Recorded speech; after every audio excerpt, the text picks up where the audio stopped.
नमस्कार, मैं धीरज भारती। दोस्तों, आप लोगों ने ये तो देखा ही होगा कि जब आप रोड पर चल रहे होते हैं, कहीं जा रहे होते हैं, तो आप लोगों ने ये तो देखा ही होगा कि रोड के किनारे बहुत सारे ऐसे लोग जो कि अपना छोटा-मोटा काम करके किसी प्रकार से अपना परिवार चला रहे होते हैं, लेकिन उनके पास रहने के लिए कोई घर नहीं होता है। वो किसी तंबू टाइप में बना कर के रह रहे होते हैं। लेकिन और आप लोगों ने देखा होगा जब कहीं आप सिटी में चलते हुए रुकते हैं तो आपके पीछे छोटे-छोटे बच्चे या आप बाइक से जा रहे होते हैं तो आपके गेट के पास आपके गेट को खटखटाते हैं या आपके पीछे आते हैं और कुछ माँगने की कोशिश करते हैं।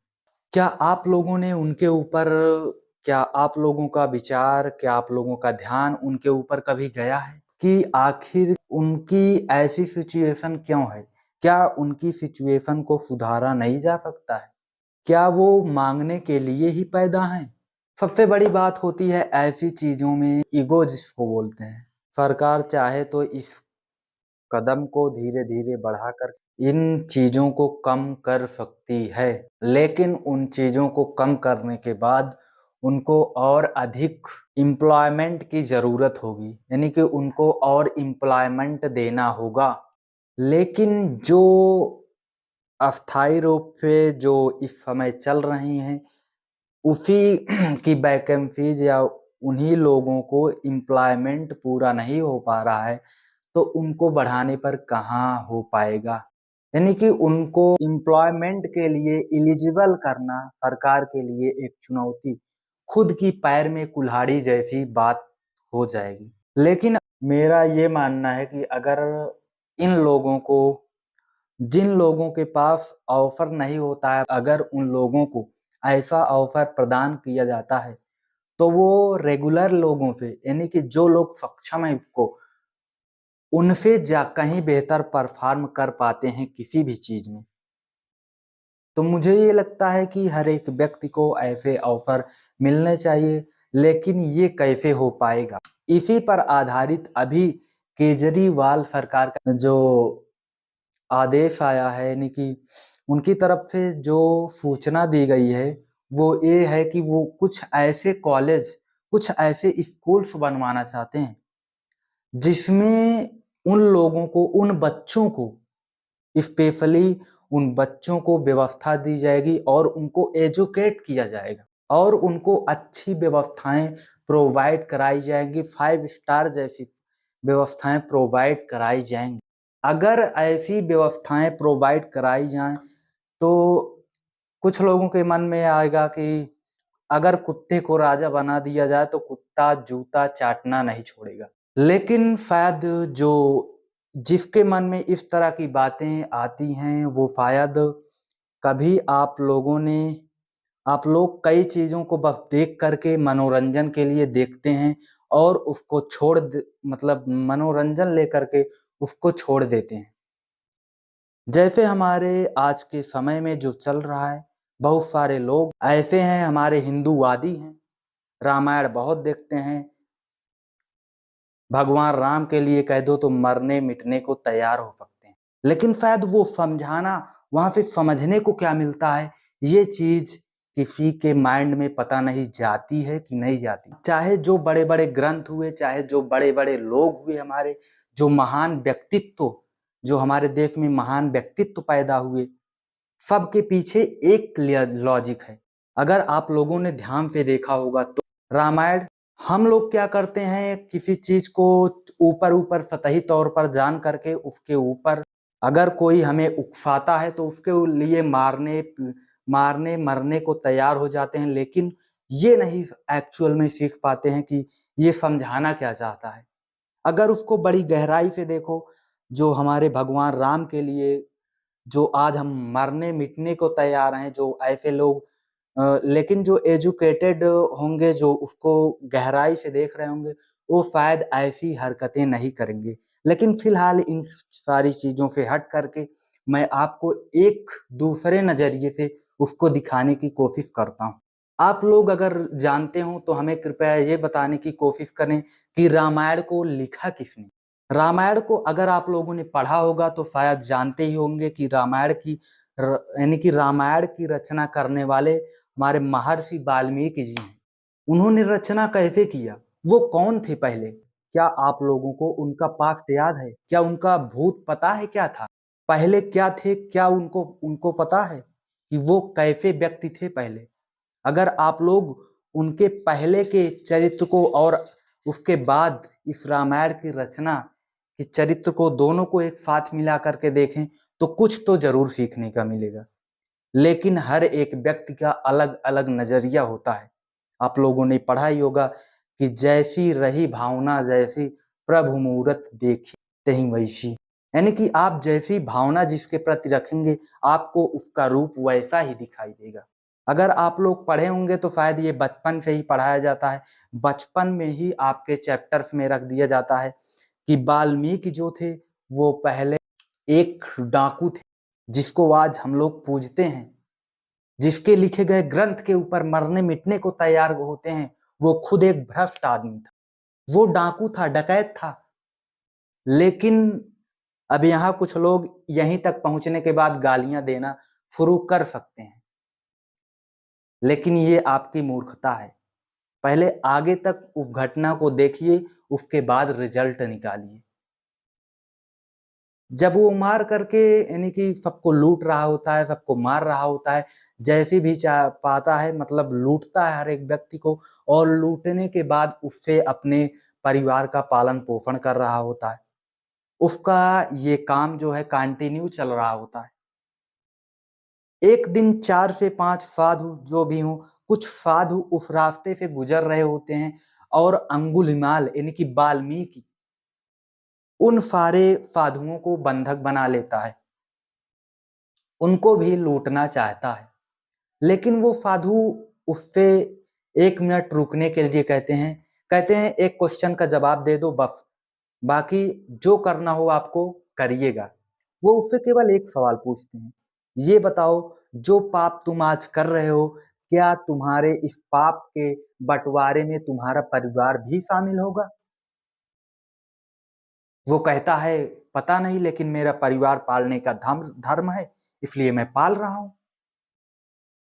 कहते हैं तुम परिवार को पालने के लिए तुम ये जो पाप कर रहे हो, क्या तुम्हारा परिवार इसमें हिस्सेदार होगा? कहते हैं पता नहीं। कहते हैं जाओ अपने परिवार से पूछ करके आओ, और अगर भागीदार होगा तो आप मेरे साथ जो करना होगा करिएगा।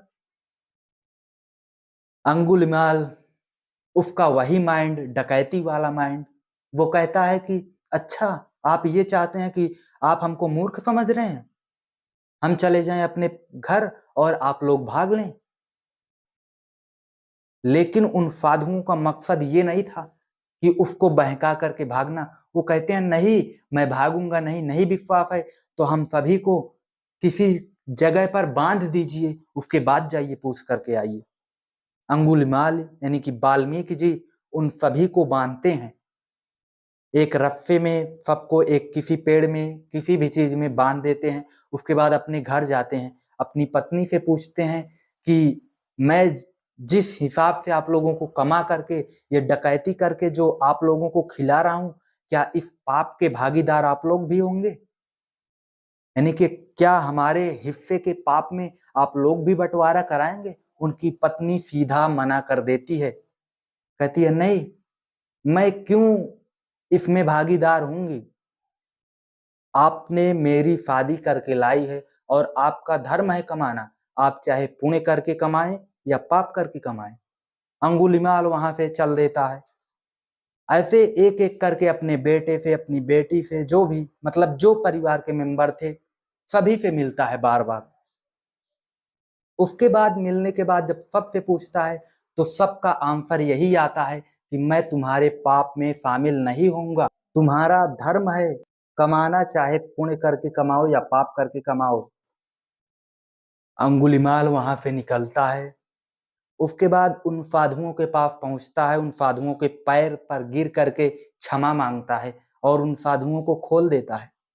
बोलता है महाराज, अब आप मुझे कोई ऐसा रास्ता बताएं जिससे कि मैंने अभी तक जितने पाप किए हैं सारे पापों का प्रायश्चित कर सकूं, यानी कि सारे पापों को मिटा सकूं। वो साधु कहते हैं कोई दिक्कत नहीं है, सारा सब कुछ आपका दूर हो जाएगा। कहते हैं क्या रास्ता है उसका? कहते हैं आपको आज से राम राम कहना स्टार्ट कर देना है। लेकिन जिसने कभी जिस चीज को बोला ही नहीं हो, उनको राम राम भी नहीं आता है। अब दिक्कत होती है कि अब ये होता है कि अब मेरा पाप कैसे खटेगा, यानी कि हमको राम राम भी कहने नहीं आ रहा है। वो साधु कहते हैं उनको मरा मरा, उसका उल्टा आता है। जब राम कहने को कहते हैं तो उससे मरा मरा बनता है। वो साधु कहते हैं ठीक है तुम मरा मरा ही कहो। वो मरा मरा मरा मरा जब कंटिन्यू जब करना स्टार्ट कर देता है तो कुछ दिन बाद उससे राम राम राम राम का उच्चारण होने लगता है। और वो इतना खूंखार व्यक्ति, एक डकैत, आगे चल करके इतना महान व्यक्ति, इतना ज्ञानवान व्यक्ति बन जाता है जो कि आगे चल करके इतने सुंदर चरित्र का वर्णन करता है, इतने अच्छे तरीके से डिजाइन करता है ग्रंथ को, जिसको आज हम लोग पूजते हैं। लेकिन उसका उसका जनरेटर कौन था? उसको पैदा करने वाला कौन था? एक डकैत था। लेकिन उसका चरित्र कैसे परिवर्तित हुआ? ये होता है सिर्फ संगत की असर से। उसका पाला साधुओं से पड़ गया, वहां से उसके जीवन में ट्विस्ट आया। तो ये सिखाता है कि जो हमारी बात चल रही थी कि रोड पर चलने वाले, ये भीख मांगने वाले जो बच्चे होते हैं, इनका कभी सज्जन से पाला नहीं पड़ा। हमारी सरकारों ने या कभी मेन दायित्व तो जो हमारी सरकारों का है हर एक व्यक्ति के प्रति, कभी उन्होंने इनके बारे में नहीं सोचा कि इसको कैसे सुधारा जाए। अगर उनको एक अच्छा बिहेवियर वहां से उठा करके दे दिया जाए तो निश्चित है वो अपने लाइफ में काफी ऊंचाई तक उसमें से बहुत बच्चे जा सकते हैं। जो एवरेज बच्चे जिनके पास मौका है वो शायद वो अचीवमेंट ना प्राप्त कर पाए जो वो बच्चा प्राप्त करेगा। क्योंकि जब एक व्यक्ति किसी नई फील्ड में आता है ना तो उसका जोश 2 गुना होता है उस समय, और जो उसी में हमेशा से पल रहा होता है उसकी अपेक्षा उसमें जोश कम होता है उस चीज को लेकर के। अगर ऐसे कदम उठाए जाएं तो हमारे देश के लिए एक पॉजिटिव बैकग्राउंड ही बनेगा, एक अच्छा काम ही होगा। तो केजरीवाल जी जो करने जा रहे हैं मैं उसका पूर्ण रूप से समर्थन करता हूं। लेकिन एक चीज का ध्यान दीजिएगा यहाँ पर, क्योंकि मैं देखता हूं कि चाहे जितनी अच्छी व्यवस्थाएं स्टार्ट कर दी जाएं, जो अच्छी व्यवस्थाएं गरीबों के लिए स्टार्ट की जाती हैं उसमें बड़े बड़े माफियाओं के बच्चे, नेताओं के बच्चे, यानी कि जो अपर तबका होता है, जो स्ट्रांग होता है अपने में, वो अपनी दहशत से या किसी भी प्रकार से अपनी पहुंच से अपने बच्चों को वहां पर, यानी कि टोटली इनडायरेक्ट या डायरेक्ट तरीके से उसमें स्ट्रांग व्यक्ति उसका फायदा उठाते हैं और गरीब दबा का दबा रह जाता है। तो केवल आपसे एक गुजारिश करना चाहूंगा कि आप ऐसे स्कूल को डिजाइन करने की बात जो कर रहे हैं, प्रोड्यूस करने की बात जो कर रहे हैं, बहुत अच्छी बात है। लेकिन कृपया एक चीज का ध्यान रखिएगा कि यहाँ पर वो गरीब बच्चे ही, उनको ही मौका मिले जिनके पास खुद जो स्ट्रांग हैं वो अपनी दहशत ना बना पाए वहां पर। इस चीज का ध्यान रखिएगा। बाकी बहुत अच्छी पहल है आपकी तरफ से। मैं सोचूंगा कि मैं यही चाहूंगा कि ये काम बहुत आगे तक जाए, बहुत जल्दी से तरक्की करे हमारे देश में, और हम हर राज्य की सरकारों से यही सोचेंगे कि इस काम को शायद एक दूसरे की देखी देखा इस काम को अपने यहाँ भी शुरुआत करने की कोशिश करें।